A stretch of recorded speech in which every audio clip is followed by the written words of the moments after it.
When you feel like your life is crumbling around you, you could actually be on the verge of your next big thing. If you'd rather get into a car accident than go to work because you hate your job, you actually could be on the verge of finding your dream career. If you padded with picking up the tab for your yet again unemployed boyfriend, you're actually on the verge of finding a fantastic relationship. Certified hypnotherapist and master life coach Laura Richer wants to show you how to use your breakdown for a breakthrough in creating a life you love. You're listening to Laura's hit new show on The Verge Radio. And good morning and welcome to On the Verge Radio, broadcasting here on Transformation Talk Radio. Today and always, I'm thrilled to introduce our host, Laura Richer. Good morning, Andi. Good morning, and I'm your co-host, Andi Lucas. And today we are continuing our series on self-esteem. Laura, I read a recent study by a Montreal-based company called Psych Tests, and they interviewed 6,700 people and found that 68% of them believe they are unworthy of love and admit that they don't like themselves. And 70% felt that they were not good enough for anyone. Yikes. Yikes is right. Over the past few episodes, we've really been working on building healthy self-esteem. And we've taken a look at just in our day-to-day lives, in our careers and jobs. And we've also done some episodes about toxic relationships. So today we're going to be combining the two because if 70% of the people feel like they're not good enough to have a relationship or worthy of love, there's some scary relationships happening out there. They're going to find themselves right in the midst of toxic relationships. Yes, and we do not want that. So today we're going to give our listeners the 7 do's and don'ts that will be really helpful to rebuild self-esteem after you've been in a toxic relationship. Yes. And that shows up all the time in my practice. I work with clients who have been in unhealthy relationships that have done a little bit of damage, and they want to get back out into the dating world, but they're kind of afraid. Yeah. Or they're jumping right in. Or they're jumping in too soon. Yes. So we will talk about both of those things. And what would you say to somebody who's gotten out of a toxic relationship?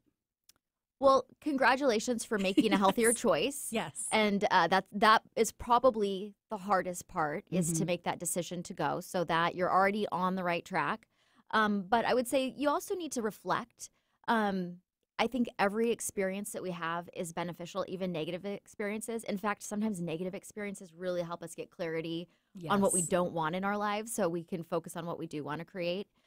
So it's just good to take a little time to reflect, to see, has there been some impact? Is there some damage from having a negative relationship? And what healing work needs to be done so that you can let go of all that old garbage.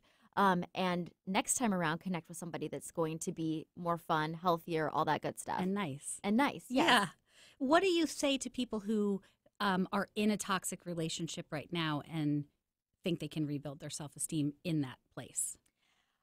Anything is possible for anyone. However, I would guess that, 99.9% of the time that is not going to work. When you are constantly interacting with negativity in any aspect of your life, whether it's a job that's really negative, a person that's really negative, but especially a toxic romantic relationship, which is what we're focusing on today, you're just getting that negativity reinforced day in and day out. And so it's going to be next to impossible to build your self-esteem. So get out first and then rebuild. Like I can't stay on a diet when my cupboard is full of donuts and ice cream and potato chips. And just, maybe I could, but it's a lot harder. It's a lot harder. Yeah. You have to have a padlock on that cupboard. Exactly, especially me. So for sure. So back to those people, the 68% who admit that they don't like themselves in that study.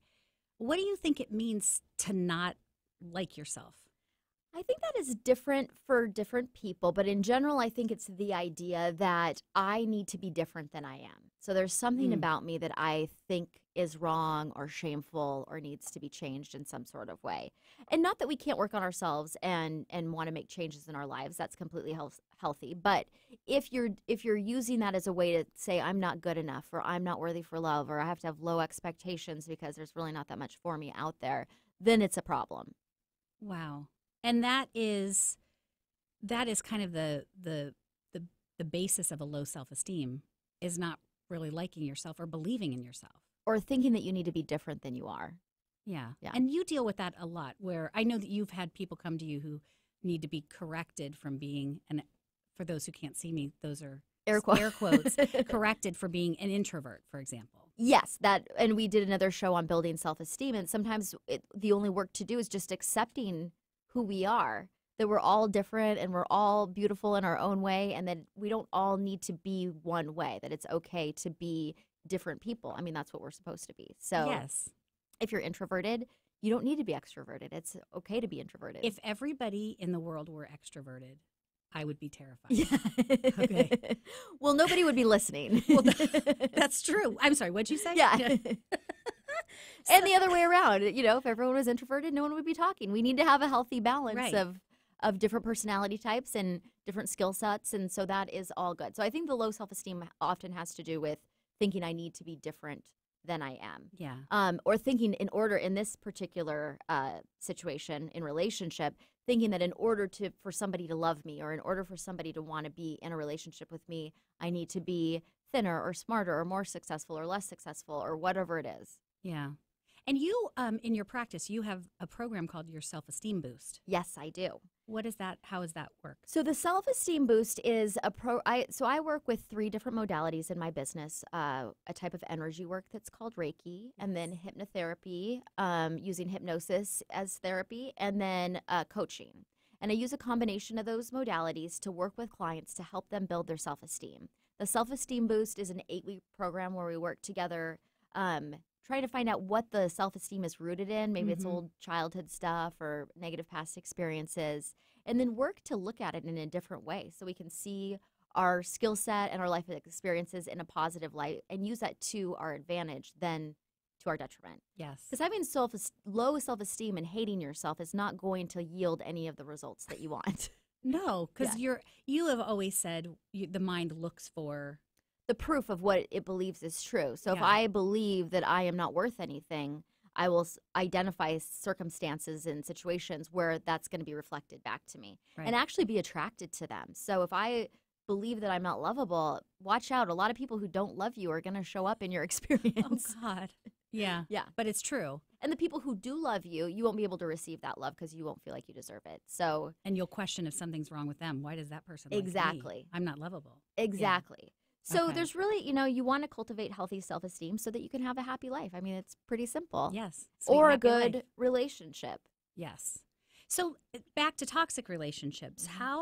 What are some of the feelings that somebody's going to have after they've gotten out? Because I think there might be a misconception that, okay, I've been in this toxic relationship. I got out. Now the sky's the limit. I can do anything. But you've been beaten down.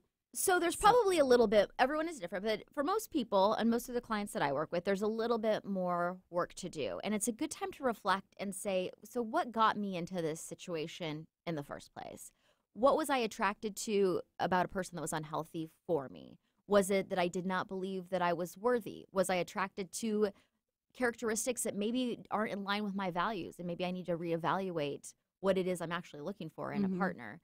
And then also notice sometimes people have healthy self-esteem and get into kind of a toxic or negative relationship, and they leave the relationship feeling bad about themselves. And then they go out into the dating world, which, as we know, you need to have a healthy self-esteem when you get into the dating world. And then they just find more of the same. So to avoid that experience, it's good to take some time, reflect on what has happened, what you've learned from the experience, and let go any negativity that was accumulated during that time so that you don't recreate that situation, because that's very common. People get stuck in patterns of trauma and they just keep recreating the same situation over and over, totally unconsciously. They don't want to be in a negative relationship, but because they haven't healed the part of them that's attracted to that kind of a relationship, it keeps showing up and it keeps showing up. Absolutely. I'm sorry, what are some of the after effects of a toxic relationship? So after a toxic relationship, you can maybe feel unsure of yourself, even to the point of not even knowing what your own likes and dislikes are. If somebody's been telling you that, maybe you're really interested in video games or comic books and that's wrong and makes you a bad person, all of a sudden you're like, well, is it okay for me to like the things that I like? you might be afraid to date again. Yes. And that, with a lot of the women that I work with, that comes up a lot, is that I am scared to meet somebody new because I don't want to, now I've gotten out of this toxic situation, I'm feeling good about my life as a single person, and I do not want to attract that same person again. Right. So there's some fear that you will recreate that situation, which for someone who's really self-aware like that, they usually don't. They usually have learned from the situation, and you're not going to recreate the same situation again. You Yeah. should be able to identify, hey, there's some red flags here. This is what got me into trouble before. However, the next type of person, the person that just wants to jump right in really quick, wants somebody else to be kind of their emotional Band-Aid, they might keep getting into the same situation over and over, but not realize why that's right. happening to them. So that's another thing, is wanting to get into another relationship too quickly to avoid processing what has happened in the last one. Some other things are people become codependent. So they feel still like they're responsible for that person that they've ended the relationship with. Maybe that person is dysfunctional. Maybe they're an addict or not able to manage their own lives in some sort of way. So they feel responsible for taking care of them and guilty for making the choice to do something positive for themselves, which they absolutely should not. It is your job to take care of you. Nobody else is going to do it. Yep. None of us were put here on this planet to self-sacrifice totally for somebody else. And somebody who is asking you to do that is not someone you want to be in a relationship with. Correct. And then I think another thing is kind of letting yourself go. Just like just feeling totally depleted. Yes. So I don't, have you ever found yourself in a toxic relationship? Yes. I was living in Los Angeles. And the thing is, I think when you get into a relationship that even has the warning signs at the beginning and you allow yourself to continue, like I did, you have to already be at a low point. So I was living in Los Angeles, which was not an easy city for me to live in. The type of people there, I mean, everybody kind of has an agenda. There's the whole Hollywood thing and very plastic. And although there's probably amazing people in Los Angeles. There are a lot of amazing people in Los Angeles. And one of my dearest friends lives there, and she's from But it there wasn't and your everything. scene, and you weren't from there. It didn't work for me. And it was my first time living on the West Coast. My whole family is in Ohio. I had moved there from Boston. And so I felt very alone. And in the span of 1 month, all four of my good girlfriends moved away, and not just like down the street. Like one moved to France, one moved back to Boston, one to San Francisco, all of that. And I was laid off from my job, and I just felt like I had nothing. I was very depleted, and so feeling lonely, vulnerable. Yes. And I met Crazy is how I refer to him now, and it was not good from the start. I knew it, and then it just kept getting worse, and it was. I didn't realize how low my self-esteem was when I was in it, and when I got out of it, it was like, oh my, I can't even now looking back, because that was 10 years ago, 11 years ago, I can't even identify with that person who was in that relationship. Right. But at the time, it was, yeah.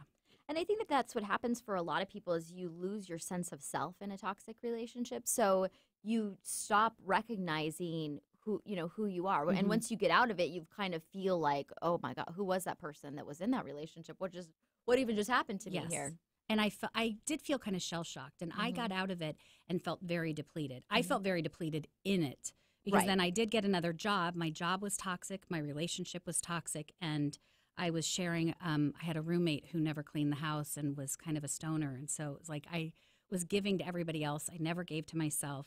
And it was very, very difficult. Yes. And it sounds like it. Yeah. So the other thing that I felt like I noticed is that getting into that, and how bad it got, it didn't happen overnight. It was kind of, it was a quick decline, but it didn't start horrifically. It kind of got there. And I think it's easy for that to happen, and people forget about that. And I think that's, if somebody was horrific the first day that you met them, you probably wouldn't get into a relationship. Maybe in some cases that would still move forward. But I think usually you might notice some red flags. But your example is perfect, and I think this happens to people often. For some reason, you're in a vulnerable place. Maybe you're in a city where you don't know anybody, or, whatever the reason is. And you're willing to just let things go because you want to have somebody to hang out with, or you don't want to be single for whatever reason. Mm-hmm. So I think that that's where it starts, is being in a place where you're not your best self. And then it slowly starts to evolve. And all of a sudden it can be very ugly, very toxic. And you're like, well, how did I get here? But it was a slow, gradual process. And I think going back to your thing about being unsure of yourself anymore and afraid to date, I had chosen that person. Mm-hmm. And so I was really afraid after that. What if I make the same mistake again? It's interesting because there's that, I know we have talked about this, but the allegations from, I'm not going to say her name right, Chloe Dykstra, who was dating TV personality Chris Hardwick. Mm-hmm. And she kind of wrote a letter mm-hmm. and kind of described her toxic relationship. And that letter, I feel, was very powerful because these relationships are very common, but people don't want to talk about them because Mm-hmm. it's embarrassing to say that you're in an abusive relationship or a toxic relationship. And her letter, her situation was a little bit different than what you described. I think she was very enamored with what this person brought to the table, Yes. that they were a powerful TV personality, had just a lot of connections and charisma. Seems very funny. I mean, I first saw him when he was the co-host of Singled Out with Jenny McCarthy, and he was hilarious. Yeah. And, and I don't know what happened in their relationship, but just talking about her side of things. But she said in the beginning there were things that were happening, controlling behavior, not being allowed to talk to her friends, all kinds of things Mm-hmm. that were not right in the beginning. But she stayed in it. She also had some issues with eating disorders, and she wasn't in a healthy place for herself either. So no, go ahead. that was on medium.com. Is that where we Yes. found that? Okay. Yeah. It's a really, if you're struggling in an emotionally toxic or abusive relationship, but you're not quite sure if it's abusive or not, her letter is a really great letter to read to kind of get some clarity and insight. It really was powerful when I read it. There was a little bit of PTSD, just hearing a lot of the stuff, the controlling nature of it and everything, and not knowing how to get out of it. And she was in it for 3 years, which is how long I was in it with Crazy. And it's like, it seems from the outside to other people looking in, well, just get out of it. Yeah. But it doesn't. It's harder than that. Yes, yeah. exactly. But it is possible. Yes, absolutely. So do you feel like when someone is in a toxic relationship that it gets worse more quickly because their self-esteem is already lowered and then it gets even lower? Yes. And I think people get out of a toxic relationship because you will only tolerate the level of abuse that you would give to yourself. So if somebody surpasses that, then you're not going to tolerate it anymore. So that's why self-esteem is so important in a relationship. If you don't think you're worth a lot and somebody else is treating you like you're worth a lot, you're going to continue to allow it because that's what you believe about yourself. So it's in line with your own belief system. Mm-hmm.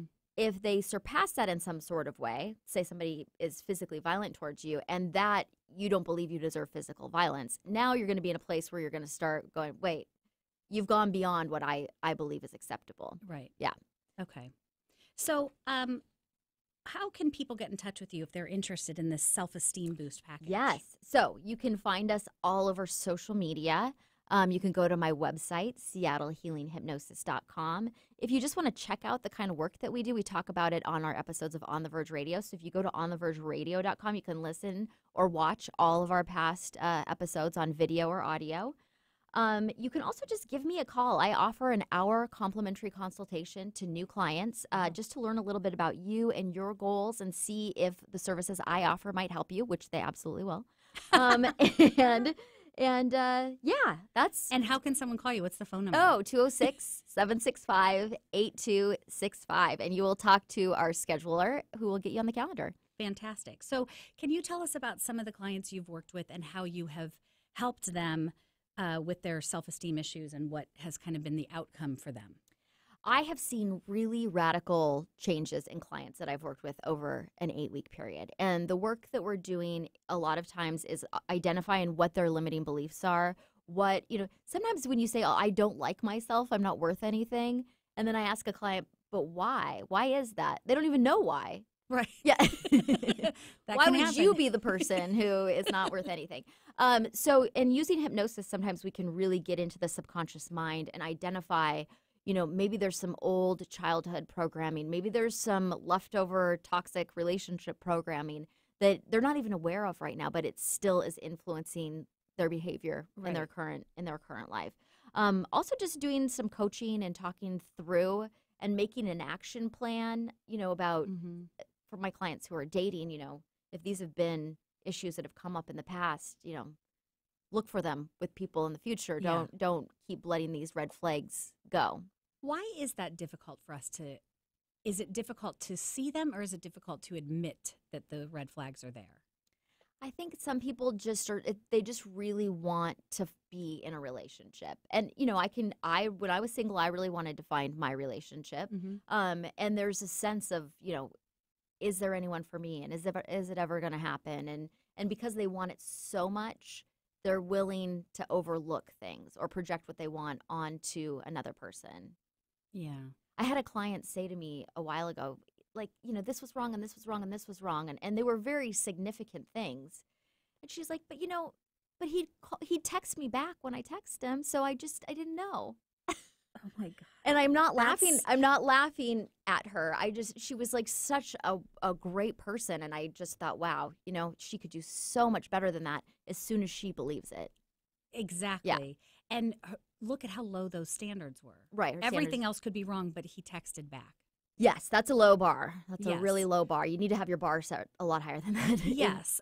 I was dating somebody when I was living in Boston, and my mom was visiting, and I had to go to the emergency room. I had who knows what ailment I had.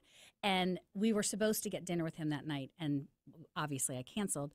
And the next day he called to check on me. And I said to my mom, he called to check. And she said, yeah, he should. Yeah. Like, duh. My expectations were pretty low. I know, wasn't that sweet? He just called to check. Yeah. Well, I think that's what gets us in trouble all the time. My clients that are having trouble, the bar is too low. The standards need to be a little bit higher. Yes. And how do you think our standards get so low? Low self-esteem. Oh, so it's all trickling. Okay, Yeah. It's all coming back. Fantastic. All right, well, we're going to take a quick break. And when we come back, we're going to be revealing those 7 do's and don'ts for rebuilding your self-esteem. So stay tuned for more On the Verge Radio here on Transformation Talk Radio.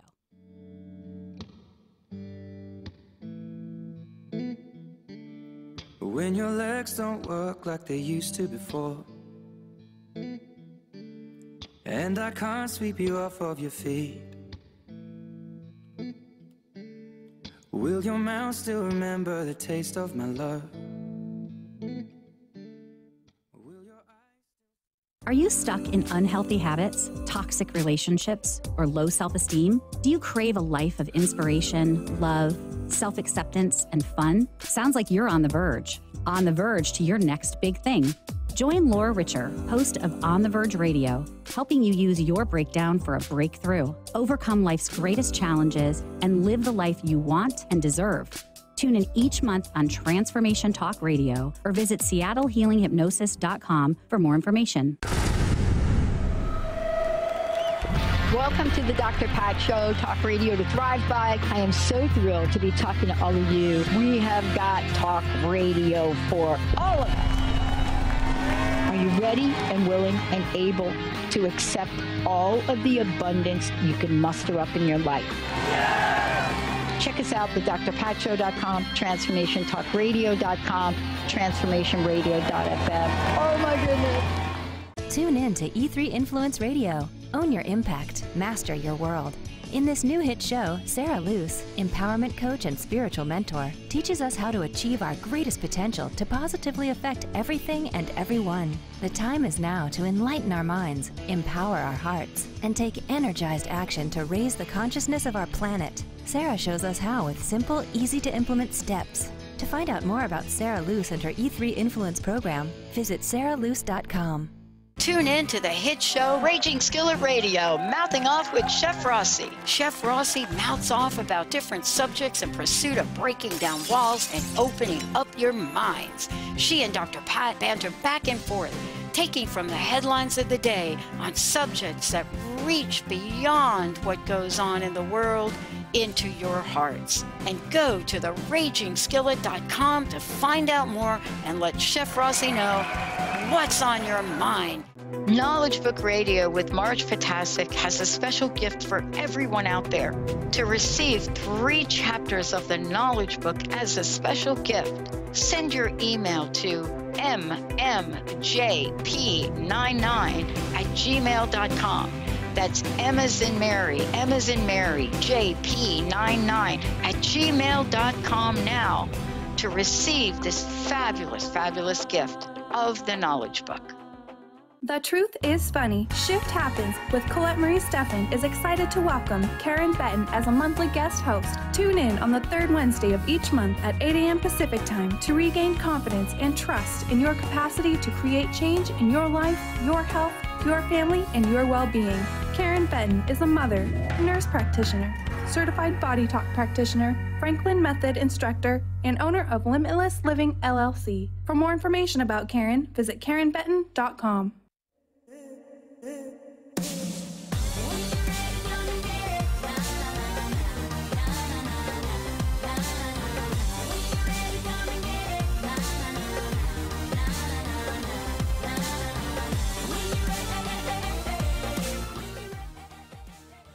Welcome back. If you're just tuning in, you're listening to On the Verge Radio. I'm your host, Laura Richer, and I'm also the owner of Seattle Healing Hypnotherapy, Reiki, and Life Coaching. And I am here with my lovely co-host, Andi Lucas. Hello, Laura. And she is the owner of Hummingbird Marketing Services. And we are broadcasting here on Transformation Talk Radio today. We are. So today we're continuing our series on self-esteem and learning what to do and what not to do when you are just out of a toxic relationship and you need to rebuild your self-esteem. You know, Steve Maraboli is a radio personality. He's an author. He has a lot to say. And one of the things that he said that I found especially poignant for this is that you should love yourself. Love yourself enough to take the actions required for your happiness, enough to cut yourself loose from the drama-filled past, enough to set a high standard for relationships, enough to feed your mind and body in a healthy manner, and enough to forgive yourself, and enough to move on. I love it. Yes. So why don't we, well, first of all, I just want to announce that the phone lines are open. So if Yes. anybody has any questions about their toxic relationship or their self-esteem or general questions for Laura about the weather, we'll take them. The phone number is 800. Why would they ask about the weather when I'm sitting right here? I'm just saying. It's sunny out today. It's sunny That's out. a Sunny great in answer. Seattle. That's all we need to say then. Sunny in Okay, moving Seattle. on. But why? Why is the sky blue? Because if it were green, we wouldn't know when to stop mowing, you know? Exactly. 800-930-2819. So, Laura, let us jump right into these 7 do's and don'ts. So, number 1 is? So reflect without judgment. That's the most important piece. But reflect on what you've learned through this process. So don't beat yourself up for finding yourself in a situation that didn't work out. Just use it as an opportunity to learn something more about you and what is important to you in a relationship and what you don't want to have in a relationship so that you can move forward. What you don't want to do, this comes up all the time. I'm not even sure why, but don't question why you deserved that situation. Oh, yes. How, you didn't deserve the situation. Maybe there was a reason that you were there, something that attracted to it.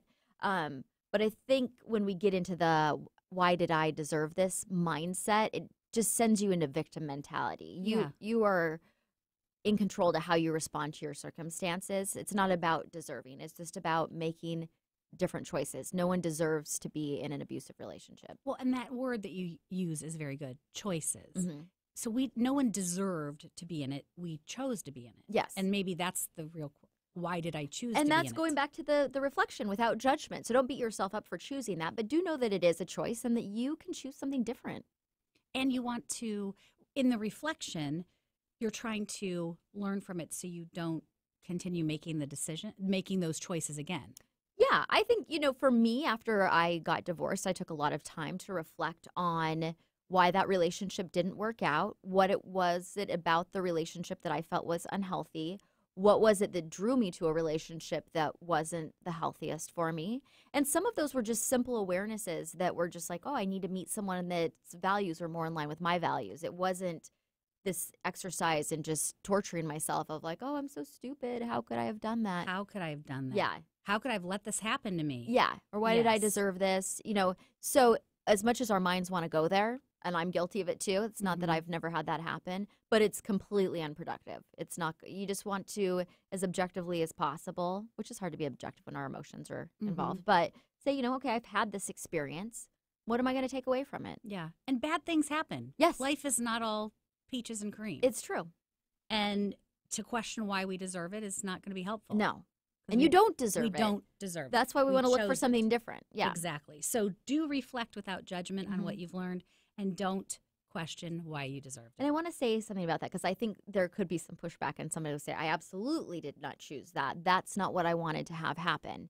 But your response to what's happening is the part that's your choice. So if somebody is verbally or physically abusive to you, and yes, you didn't choose to have that happen, but you do after something, you see what is happening in the relationship, you're choosing how you're going to respond. And if your response is staying, that's your choice. That's a choice, yeah. Exactly. Good. Very good point. What is number 2?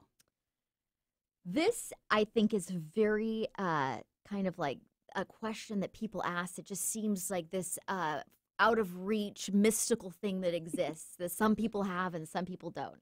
And that is self-respect. So I have clients who say they don't like themselves. How do I respect myself? How do I get self-respect? I don't have any. Well, I think that self-respect is a choice. It's not something that you're just, like some of us got this magical self-respect energy and some of us don't. I'm going to make choices that respect me. Yes. So again, it's back to choice. Having the confidence to do that. So choose to respect yourself. Even if, and sometimes it can be tricky because maybe you're in a relationship with somebody who's dysfunctional or you feel sorry for them and you feel like it's your duty to not respect yourself and take care of them. That's mostly always going to be a poor choice. Duty? Yeah. Absolutely not. I think that's duty. But self-respect is a choice. It's not a magical thing that some have and some don't. It's just choices you're making to take care of you. Yes. And what should they not do? Don't feel sorry for the person you left or even for yourself. Okay. Have you ever been tempted to feel sorry for yourself after a toxic relationship? I'm tempted to feel sorry for myself every day. Because it's easy to go to self-pity. It's easy to be like, oh, poor me. It's so difficult being me. I have had the same experience. I think that's part of the human experience. Yeah. But I also try really hard not to allow it or indulge it for too long. And the times that I have indulged it for too long, unfortunately, were a waste of my time. Exactly. Yeah. What does Caroline Mace say? She says that sympathy is pity and pity is not love. That is correct. So if you were pitying someone that you're with, Mm-hmm. you might not be in the right situation. Correct. It's really, and I think it can be very dangerous because you feel sorry for this person, so you're trying to take care of them and make everything okay for them, and you forget about taking care of yourself. Yeah, and that just isn't your job. It's so strange. Yeah. So do decide to have self-respect. Don't feel sorry for the person you left or even for yourself. And it's interesting that from an outside perspective, and we've all had girlfriends that have been in negative situations, and I see clients often too, that are really stuck. I had one client who desperately wanted to leave her relationship, but the person that she was with had been unemployed for 5 years, fully capable person. They weren't, Right. sick or anything like that. But didn't work, had a negative childhood experience, and so she felt sorry for him. But in the process of feeling sorry, she didn't want to be with him. She desperately wanted to leave. Right. But she could not pull the trigger because she felt sorry for him. And in the meantime, she is, feeling very unhealthy, drinking too much, gaining weight, stressed out all the time. She wasn't making the choice to put herself first. She wasn't respecting herself. She wasn't at all. respecting herself. And that particular situation was just, it was hard to see why she didn't want to choose something different. But when you're in it, it is difficult. Oh, it's so hard. It's so hard to see. Yeah. Yeah. But this person was choosing to disrespect her, and she was just allowing that to happen. It. Yeah. Oh, my goodness. Well, I've seen that. And I've lived it. Yeah. Okay. Number 3 in our do's and don'ts for rebuilding our self-esteem. Do think about what's important to you in a relationship. Yes. This is something I had to learn, and I work with clients all the time, is what are you looking for in a relationship? I think we watch movies and we see examples of relationships and we think, oh, we'll just meet somebody and it'll all work out. Without, must be easy, right? I have told my parents that they are responsible for my divorce because they got along well, so I just thought I could get along with anybody, and Absolutely. it turned out that wasn't true. Yeah. Thanks, Dad. Yeah. So I think sometimes, we need to have some clarity about what it is we're actually looking for. And you know what? These negative and toxic relationships, or even if it wasn't toxic, it just was a relationship that didn't work out, the value of those is it gets us really clear on what is important to us. So there is a benefit in having these experiences. And what we don't want, yes. too. Yeah, and what we that's don't want. part of it, is like identifying what you want, but also what are you not willing to tolerate anymore. Yeah, exactly. Yes. So you have to sometimes have negative experiences to be a little more clear. So it all works out in the end. What should they not be doing? So what they don't want to do is focus on what you could have done better or how you could have changed yourself to make it work for somebody else. And a lot of times this is common for people who maybe are out of a toxic relationship, but it wasn't their choice. Maybe the other person is the one who decided to end the relationship.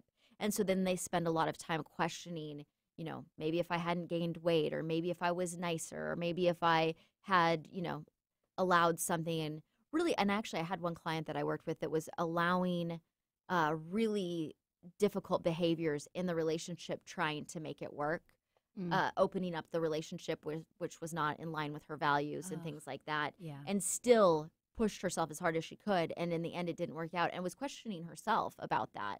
But that relationship was not in line with it. She wanted a monogamous relationship. Right. So she didn't need to figure out how to be in an open relationship. She needed to figure out how to be in a relationship with somebody else. Yeah. There you go. There you go. Is it good to kind of reflect on what I could have done differently? Not in term, it is, yes. The answer to that question is yes. However, not what I could have done differently to stay in that relationship. I really believe if it was meant to work out, it would have worked out. Yeah. So I had a relationship when I was a teenager where I don't feel like my behavior was the best version of me, my first boyfriend. And after that relationship, and I was very young, I thought, oh gosh, I really messed up and I should have done these things differently. And that part, if that relationship was going to work out, it would have.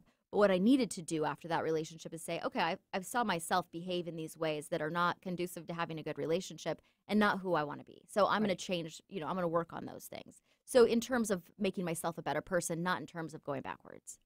Got it. Yeah. So looking at it, how do I show up as my best self?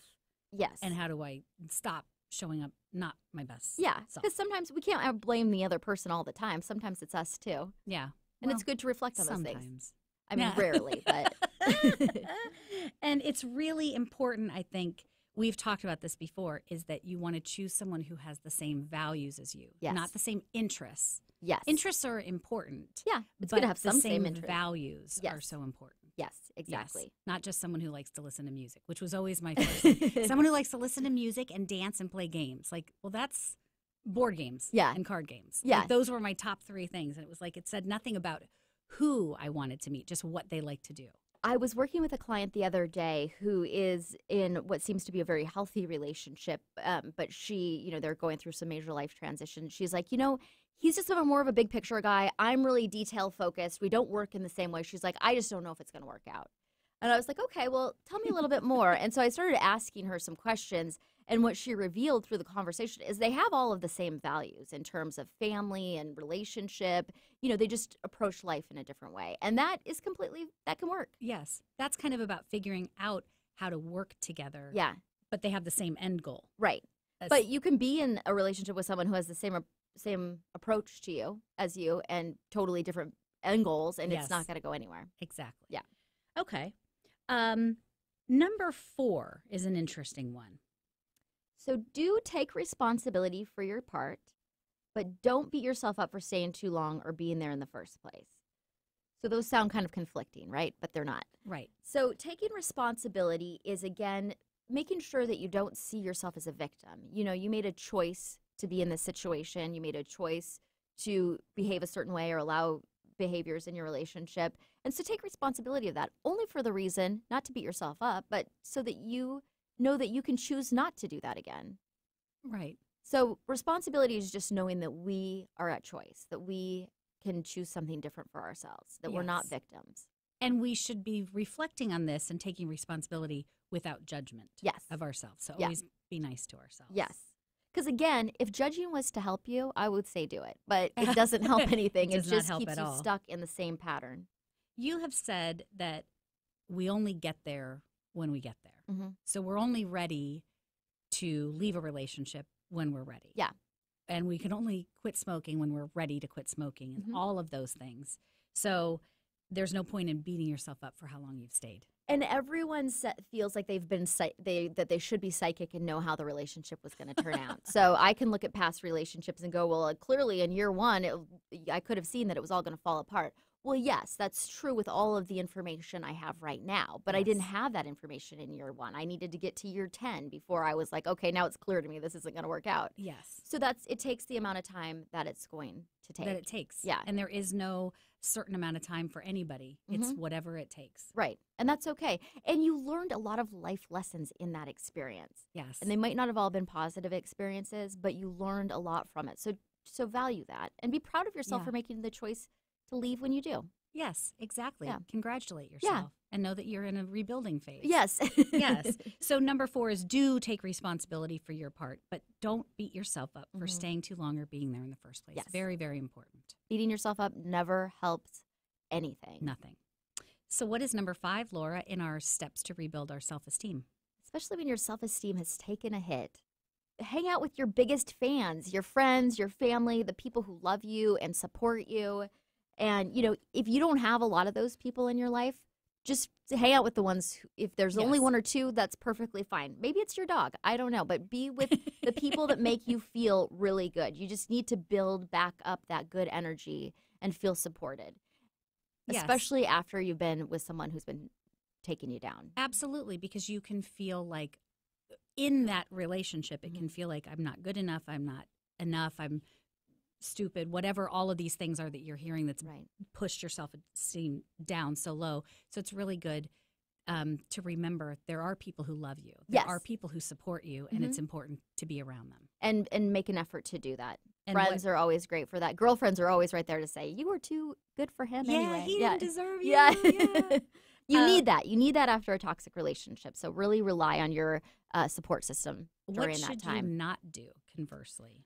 So as much as it's great to connect with your support system, don't spend all of your time in a state of distraction. Take some time to reflect. Don't try to escape yourself or this experience. So don't go to happy hour every single night so that you don't have a second alone. Don't overbook your calendar so that you're busy every second of the day. Don't start working 18 hours a day.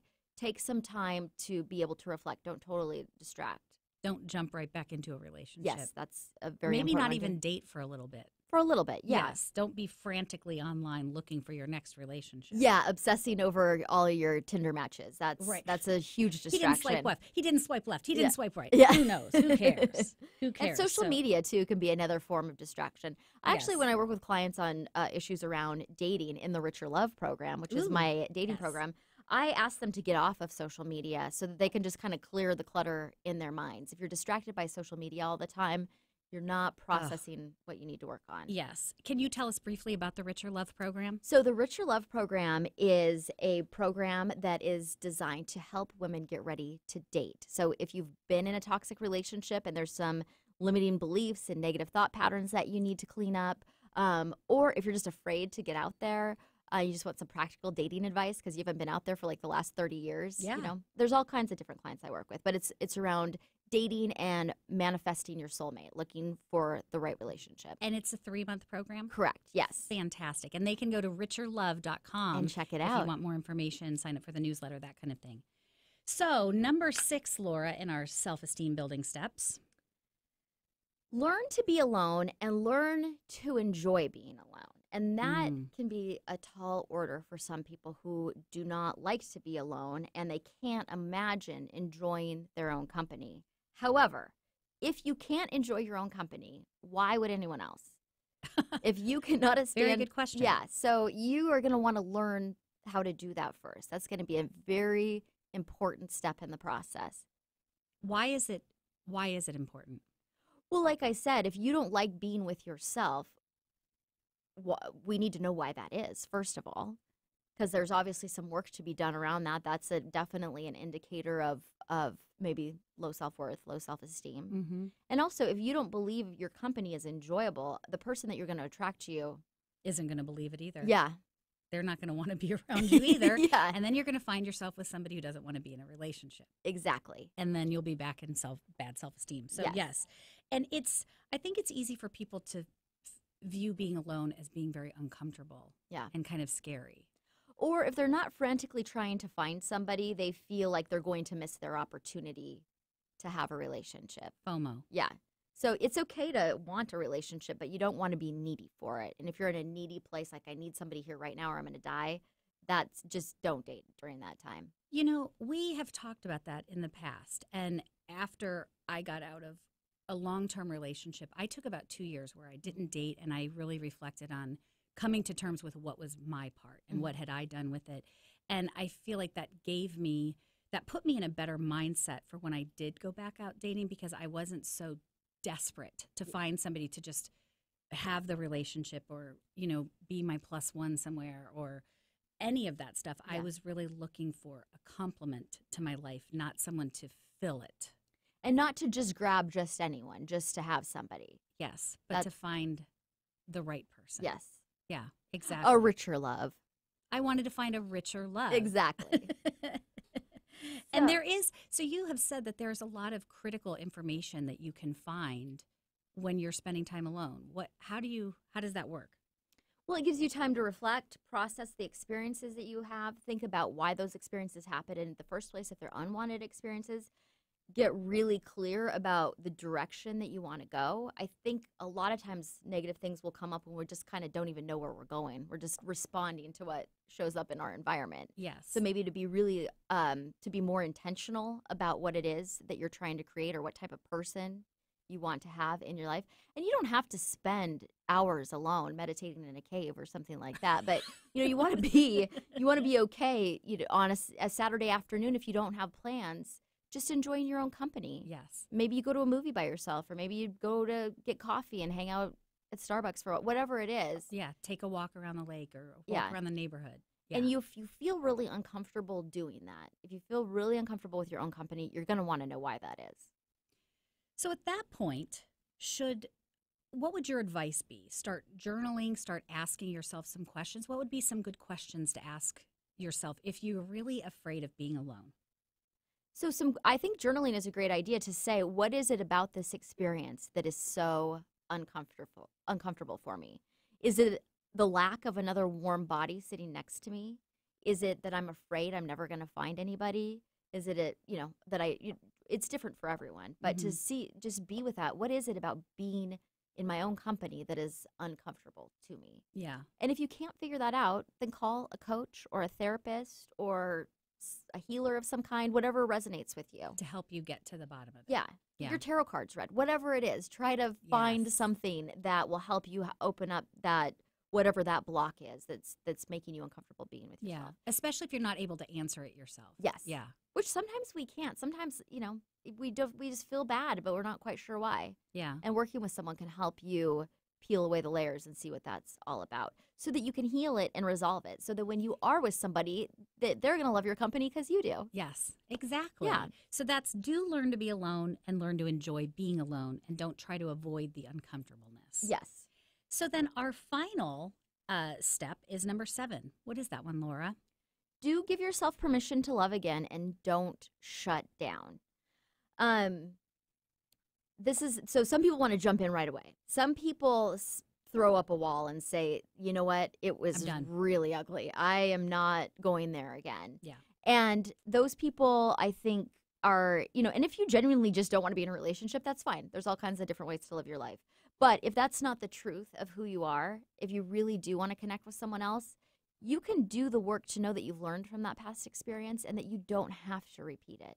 You don't have to shut yourself down to experiencing life with a really great person just because you've had a bad experience. Right. And that kind of goes back to what you said before. Through this, as long as you're rebuilding your self-esteem, you're reflecting on what you've learned, you're changing. You're changing your, how you see the world, and you're not going to make the same choices again. Right. So I've had clients before say to me, I just always pick the wrong guy. I cannot be trusted to pick somebody because I always pick the wrong guy. But if you have some insights about why that is, if you reflect on, what type of people you're choosing and maybe why that's not the right fit for you, there's a good chance you can make a different choice and that you can learn to trust yourself. So I think people that shut down really don't trust themselves after a negative experience, that they can make a good choice for themselves in the future. And that absolutely is not true if you do the work to reflect and identify why you found yourself in that place in the first place. I also think that someone who chooses to shut down, who genuinely does want a relationship but is too scared to go there, does have low self-esteem, that they're feeling like they don't deserve a good relationship for some reason, and that shuts them down, and they feel like, well, I'll just opt out because I'm not going to get what I want anyway. They're part of that 70% who feel like they're not good enough for anyone. And what a high number that is. We want to get that number down because that is not true. I know. It made me feel kind of sad. And when we were talking about that, like, have you had bouts of your life where you feel like you didn't deserve anyone, or you were unlovable? I think I don't think I've ever felt unlovable. I've had frustrations where my life wasn't going the direction that I wanted, and so I was frustrated with that. Yeah. I think for me I would be more prone to falling into victim mentality. So yes. These things just keep happening to me, and I don't know why. Right. So I believed I deserved something better, but I wasn't aware that it was the choices I was making that were creating the results I was getting. You were actually in charge of it. Yes, exactly. Okay. And once I did realize that, I was kind of upset because then it meant that I had made decisions that were yielding results I didn't want. But it's also very empowering to know that I could change that. And I did change that. I made very different decisions after a past relationship and landed in a good one, as did you. Absolutely. Yeah, I think that first part, so that first step is reflecting without judgment on what you've learned. That is so critical. Yeah. And to be able to accept responsibility, that's another big part of it. Yeah. Because, like you said, these are all our own choices. Nobody deserves this. No. No one's actively choosing a bad relationship. Right. But they're choosing to stay. And the thing that I think is very powerful that we touched on earlier as well is choose self-respect. Self-respect is a choice. It's not something that you're born with. It's the choices that you make to respect you. Just like we choose to respect other people, why not make those choices for yourself as well? Why not? And staying with someone who's harmful to you is not respecting, is a choice to not respect yourself. Exactly. And make sure you're spending time with your biggest fans, the people who love you. Yes. So we've mentioned a couple of things here today. We've mentioned your Richer Love program, and people can go to richerlove.com to find out more information about that 3-month program to help women get back on the dating scene and find their love. And so this program is especially designed for women, all different circumstances, but a lot of the women that I work with in this program are women who found themselves single at a time that they didn't anticipate being single. They're probably out of a relationship that was toxic or just didn't work out. So they have some processing to do to let go of the old hurts and the old wounds so that they're in a really good place with their self-esteem.